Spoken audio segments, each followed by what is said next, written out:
அஸ்ஸலாமு அலைக்கும் வரஹ்மத்துல்லாஹி வபரகாத்துஹு. இமாம் ஷாஃபி ரஹ்மத்துல்லாஹி அலைஹி அவர்கள் 4 விஷயங்களினால் சோதனைக்குட்படுத்தப்பட்டார்கள். அம்புகளால் மாறி மாறி எறியப்படுவது போல் இந்த 4 விஷயங்கள் அவர்களுடைய வாழ்க்கையில் மிகவும் அதிகமாக பாதிப்பை தந்தது.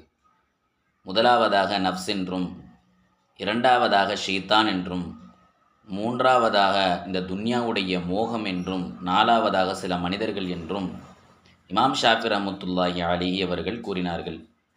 இந்த 4 விஷயத்தில் முதலாவதாக இருக்கக்கூடிய இந்த நஃப்ஸ் என்பது ஷைத்தானை விட பன்மடங்கு மேலானதாக இருக்கிறது. இந்த நஃப்ஸை அடக்குவதற்காக வேண்டிதான் பெருமக்கள் நோன்பினை நோட்கச் சொன்னார்கள்.